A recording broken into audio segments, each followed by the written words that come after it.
Tonight, Beirut rocked by a deadly blast. At least 100 people killed and thousands injured.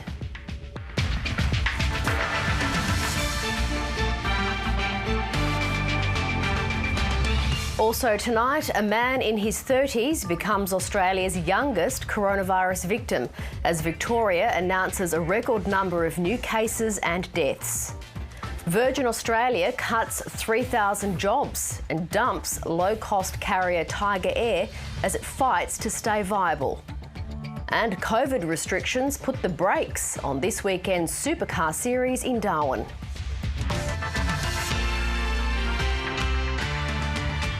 Good evening, Eleni Roussos with ABC News.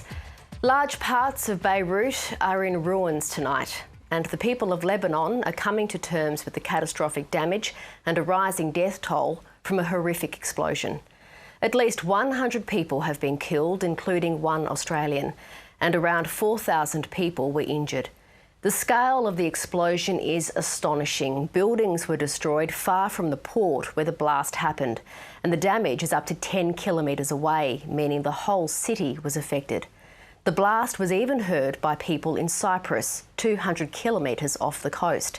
It's devastating for a country already in an economic crisis. Middle East correspondent Eric Tworcek reports, and a warning, some viewers may find this story distressing. The blast at the Lebanese capital's port struck with the force of an earthquake.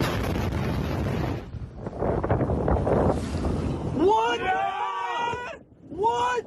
People filming a warehouse fire were suddenly knocked off their feet by a massive explosion. Is that a bomb? Oh my God! Oh my God! Flashes were seen in the fire, then something much bigger ignited, sending up a mushroom cloud and pushing a blast wave across the city.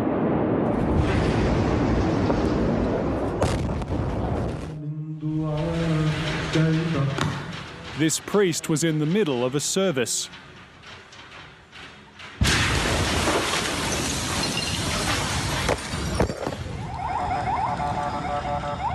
Windows kilometres away from the site were blown out. Balconies collapsed. What happened? And on the streets, there was chaos. Several thousand people have been injured. A catastrophe for a country already in crisis. They streamed onto the streets, bleeding from glass cuts and worse. I don't know what happened. I was fishing and I heard there was a fire. I started to head home. I heard something explode and then this happened. Downtown Beirut looked like a war zone. But the damage was spread across the city. My car was down there. It rolled over. The glass cut me up. My car was like this. Lebanese officials say the blast was caused by a fire at a warehouse where confiscated chemicals were stored. The Interior Minister said it was ammonium nitrate, used for fertiliser or explosives. Thousands of tonnes had been there since 2014. The damage to the port is huge. The governor at the scene said he was looking for a team of firefighters who disappeared in the explosion. This scene reminds us of what happened in Hiroshima and Nagasaki. I haven't seen massive destruction in my life on this scale. This is a disaster. This is a national catastrophe. Hospitals were overwhelmed and issued an urgent call for blood donations. Lebanon's in the middle of a financial and economic meltdown. Its currency's crashed and its people are struggling for their livelihoods amidst a pandemic. For many Lebanese, the country already seemed on the brink of collapse. Now its capital has been devastated. And Eric Tworcek joins us now. Eric, we've seen some incredible devastation caused by this blast. Do we know any more about the cause? Eleni, numerous Lebanese government officials have now confirmed that the site of the explosion was a warehouse storing a large amount, nearly 3,000 tonnes of ammonium nitrate that was confiscated from a ship in 2014.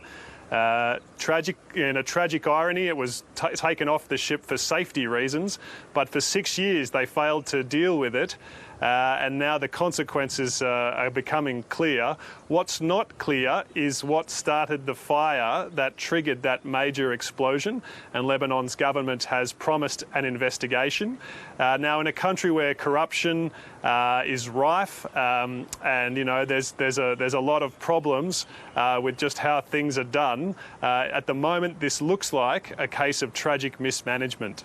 Eric, Lebanon was already struggling under the weight of a crippled economy, COVID-19 and food shortages. What's this going to mean for the country? Major problems on top of an enormous burden it was already dealing with. As you can see, the port's been completely destroyed. The infrastructure, the trucks, the distribution systems, all of that is wrecked. The main grain elevator for Beirut was the building next to the explosion site. So there are concerns, even greater concerns now about Lebanon's food security. That was a concern before this blast. And the problem is, you know, since October, Lebanon's been racked by civil strife because of its financial crisis. It was teetering on the edge of instability before this disaster, and now no one's sure what's going to happen next. Eric Twarchek, thank you. There are close connections between Lebanon and Australia, and one Australian has been killed in the explosion. The Prime Minister says about 20,000 Australians are normally in Lebanon at any time. The embassy in Beirut has been damaged, but all staff are safe. Some families here have struggled to contact relatives, and others are hearing terrifying stories. Lydia Feng reports. Oh my God! Oh my God! The magnitude of the explosion was just unbelievable. Omar Jahir was at home when the blast ripped through his house in central Beirut. I remember ending up on my balcony and running. I didn't have shoes on, and I just kept on stepping on glass, steel. My feet are sore and stitches. The Australian is one of the lucky ones. All his family and friends are safe, but his home and his businesses, a cafe and a hotel, didn't stand a chance. Of course, it's all destroyed. My house is destroyed. My wife's business is destroyed. We're trying to stay positive. Many in Australia are still waiting for news of their loved ones. Madeline Fakuri is desperate to hear from her nieces and nephews in Beirut. A lot of them are missing. A lot of them are still unknown for where they are, where their locations are. That's what we fear. Bert Noah has been up since 4 o'clock this morning following the tragedy from Sydney. He was born and raised in Beirut, and his sisters still live there. I knew it was the port, and our house is very close to the port. So you immediately think of the worst, and all you just want to do is you want to hear from them. His family is safe, but the explosion has brought back painful memories of years of conflict in the country. The Lebanese community in Australia is rallying to support those impacted back home. Charities and religious groups are working to raise money as fast as possible to provide much-needed food, emergency repairs and shelter to families in Beirut. Many people calling my office and calling me saying, we're ready to help. How can we help? Most of the people lost their houses. Most of the people can't even find the food to eat. Most of the people sleeping in the street now. Lebanon facing a difficult recovery, even as they grapple with economic hardship and political upheaval. Lydia Feng, ABC News. To other news, and just as Victorians thought the numbers would be on the way down, today has seen more infections and deaths than any other days since the start of the pandemic. And later tonight, stage 4 restrictions will come into force in Melbourne's metropolitan area. No chapel, but embroidered face masks. This 5-minute ceremony was rushed through before weddings are banned in Melbourne as part of new COVID-19 restrictions. But Emily Sinclair and Jessica King know only too well why the rules are tightening. Emily was recently hospitalised with pneumonia, which was first thought to be coronavirus. Yeah, life is short, isn't it? Yeah, so we just wanted to make the most of it, get married while we still could. These changes are what is necessary if we're going to stop these days of 700. Shops are shutting across the city after Victoria recorded another 725 cases today. There was a rush on hairdressers before they closed their tills. Makes you angry because it's your livelihood. Many business owners worry about the future. I don't know what to feel right now. I mean, I'd like to stay open, but I cannot. And if you look around, a lot of the businesses are not going to reopen here. They're not going to reopen. From midnight tonight, those allowed to leave their home for work will need to carry a permit to avoid a fine. But this morning, the permit website crashed. While some workers are confused, others are challenging the Premier. Mowing somebody's lawn or cleaning their pool, the risk of infection is effectively zero. They are not permitted workers, unless, of course, they are providing emergency, urgent work. So, for instance, if a tree fell. And the rules for some industries are still being hammered out, like the limit on construction sites and what's allowable at abattoirs. We'll get this workforce down to as low as we can. We think that's going to finish up at about that 66%. All non-urgent surgeries have also now been put on hold in regional Victoria, where cases continue to grow. There are nearly 1,500 active cases linked to aged care homes, including another 249 in the past 24 hours alone. More than 300 residents have been moved to Victorian hospitals, and that number's only expected to rise. 12 of the state's 15 deaths were nursing home residents, and of the other 3, one was a man in his 30s, now the youngest Australian to have died from the virus. It shouldn't have to get to a tragedy for people to acknowledge that this is a virus that affects everyone. These newlyweds aren't taking any risks and will spend their honeymoon in seclusion. Bridget Rollison, ABC News, Melbourne. Ullaru's traditional owners have been successful in their bid to keep tourists who flew in from a COVID hotspot 2 days ago out of the national park. Passengers will be flown back to Brisbane tomorrow, but it's alleged that one of them today tried to sneak back into the park. When Monday's flight from the recently declared COVID hotspot of Brisbane landed at Uluru, it caught the national park's traditional owners off guard. They formed a roadblock to stop the flight's 42 passengers from entering the park, which is also home to the community of Mutijulu. On Thursday, those passengers will be flown home, and all other air services have been cancelled until the end of the month. Our directors feel that the lives of their community members are more important than making money. Parks Australia agreed to close the park, but that didn't stop one tourist from doing the wrong thing and sneaking into the park today. Walked into the park, bypassed the entry station, and got picked up by rangers when she twisted her ankle. Parks Australia says they will not open the park again until traditional owners are comfortable with the travel measures put in place by the Northern Territory government. In a statement, Voyages, who operates the park's resort, says it understands the community's concerns and will continue to work collaboratively to ensure all necessary precautions are being undertaken to protect the local community. At this stage, after the plane leaves for Brisbane and those people have left, the park might reopen, and the people here are happy for people from safe spaces to come in and visit the park. A moment of resolution amid ongoing uncertainty. Samantha Johnsher, ABC News. The pandemic has forced a major tourism business in Central Australia to close its doors. Overlooking the popular Glen Helen Gorge swimming spot, the Glen Helen Lodge was the only pub and formal accommodation in the Chiricha West MacDonnell Ranges National Park. In a statement, the lodge's management said it had worked tirelessly to find a workable solution but was unable to. Central Australia's peak body says they aren't alone. I think people are going to make that decision pretty quickly, that there's no tourists around, or what is around is not viable to stay open. So it's not. It's not something I wasn't expecting, and I think we're going to see a lot more of it moving forward. NT Parks is in negotiations with management over continued public access to the gorge.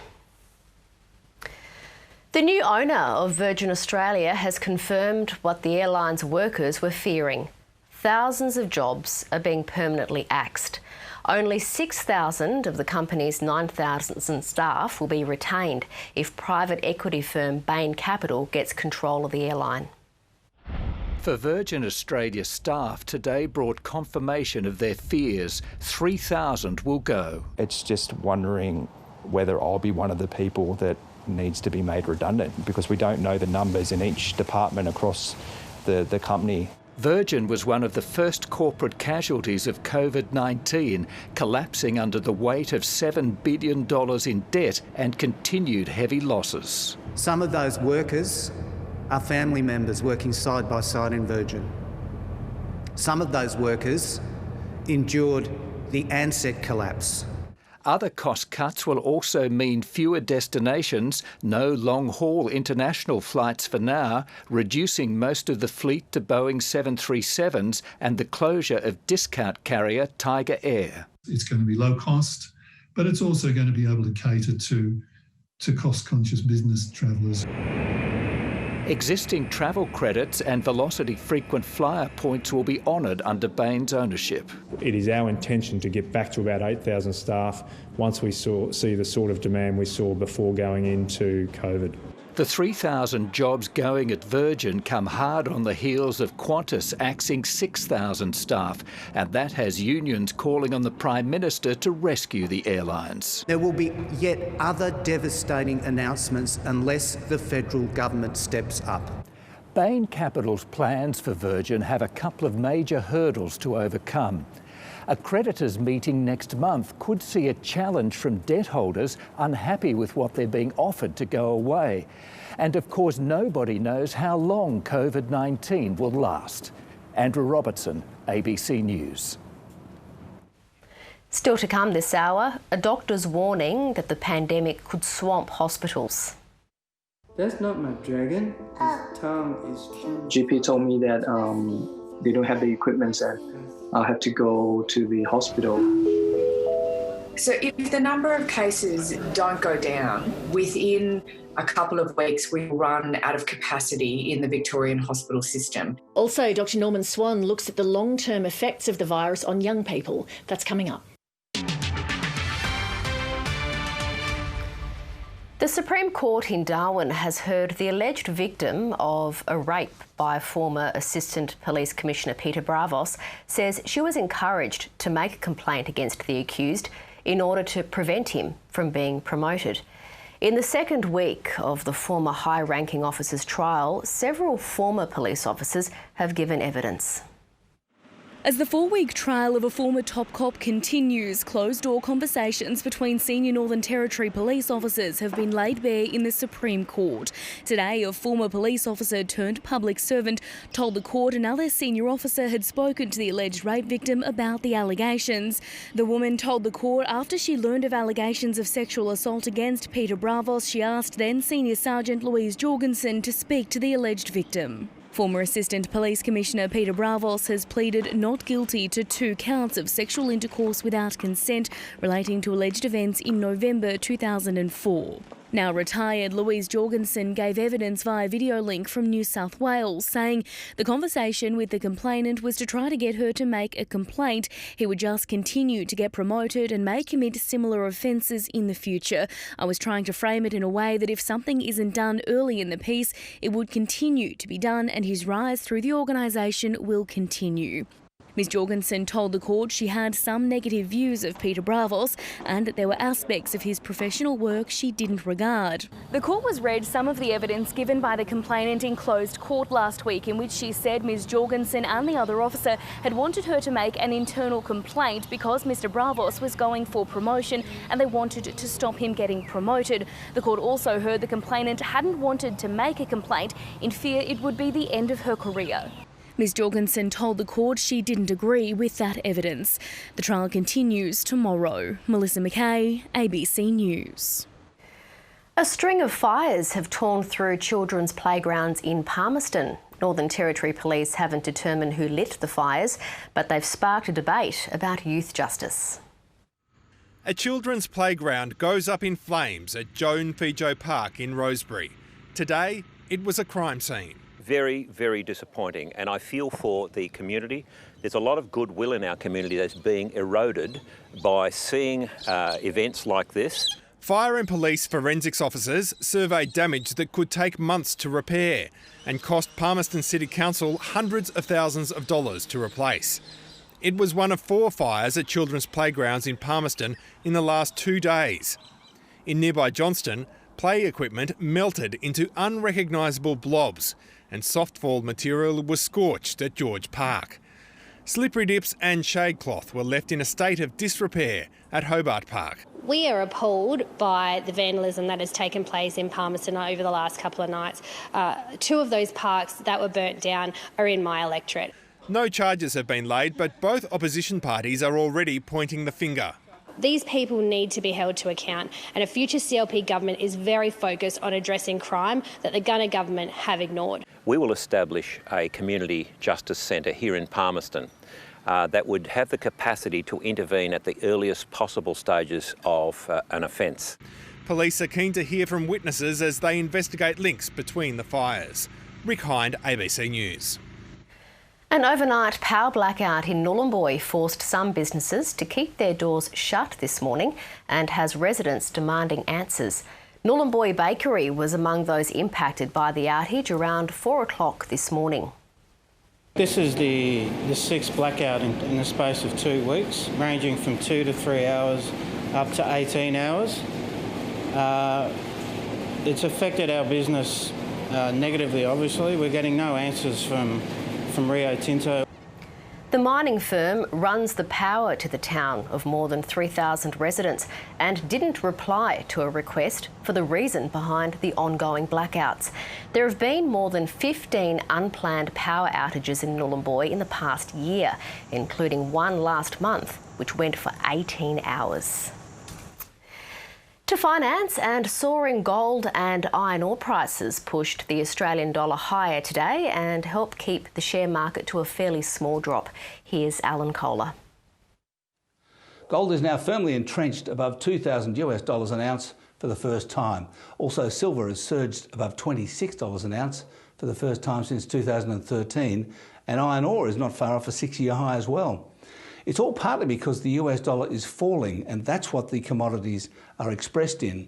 But also iron ore is up because construction and therefore steel demand is back on in China, and supply is suppressed by Brazil's problems with the pandemic. Also, gold has really taken off in the past 3 weeks. It's up 12% since mid-July, mainly because small investors are starting to hit the panic button about the economic impact of the coronavirus. They're pouring money into gold funds as a safe haven, the biggest of which now owns more gold than a lot of countries' central banks, including Japan's, India's and Australia's. John Maynard Keynes famously described gold and the gold standard as a barbarous relic, but it's been anything but that since America freed itself from the gold standard, that is, having dollars backed by gold. As central banks cranked up the money printing presses in a big way after the GFC, and then again this year, investors have been fleeing what they think is oversupplied and degraded money. Mind you, there's a lot of hoarding of $50 and $100 notes lately, in Australia anyway. That's another group of people fleeing, in this case from banks and tax. Rising commodity prices helped rescue the share market from a bigger fall than 0.5%. Gold and iron ore miners went up, but industrials and banks all fell. There were moderate gains on most global markets, and the Aussie dollar crept towards 72 US cents. Currently, it's at 71.8. And that's finance. The footy festival continues tonight with North Melbourne trailing Geelong in the final quarter. Last night, reigning premiers Richmond moved to third on the ladder with a 41-point win over the Brisbane Lions. Tom Lynch kicked 4 goals in what was the Tigers' 15th consecutive win over the Lions. Lynch on his own, and the handball went away, and this time he caps it off himself. In good news for Richmond fans, Lynch will be available for Saturday's blockbuster against Port Adelaide after he escaped suspension for this run-in with Alex Witherden. The match review officer fined him $500 for misconduct. Coronavirus restrictions have once again thrown the Darwin supercars into a spin, with this weekend's Triple Crown delayed by a week. It comes after several crew members were impacted by the Northern Territory's decision to declare Brisbane as a coronavirus hotspot. It's the loudest, fastest and biggest event on the Northern Territory's sporting calendar. But the NT's declaration of Brisbane as a COVID-19 hotspot last week has put the brakes on this weekend's running of the Darwin supercars. It's emerged that several crew members were in Brisbane in the 14 days prior to the hotspot declaration, meaning they'll now have to undergo mandatory quarantine on arrival in the Territory. That's forced the postponement of this weekend's Darwin Triple Crown, which was expected to attract 4,500 people per day. Instead, it'll take place the following Saturday and Sunday, when another supercars event, the Super Sprint, was originally scheduled. The Super Sprint has now been postponed for a date yet to be determined. Meanwhile, the popular transport convoy, which was supposed to drive through the streets of Darwin tomorrow night, has been cancelled altogether due to logistical challenges caused by the pandemic. Event organisers say ticket holders can change their Triple Crown tickets to next weekend or seek refunds from Ticketek. Jono Gibson, ABC News. A group of Alice Springs school students have been given the chance to meet the Governor-General David Hurley during his trip to Central Australia. A reception for His Excellency was held in the town last night before his return to Canberra today. The Governor-General was given a musical welcome to the reception at the Alice Springs Town Council chambers. Even the drummers were given a welcoming gift of their own. His Excellency's visit has seen him meet many important people, but maybe none more so than these Alice Springs school students. But they were very open, asked us personal questions, which was nice about our studies. Being in year 12, of course, big things happening.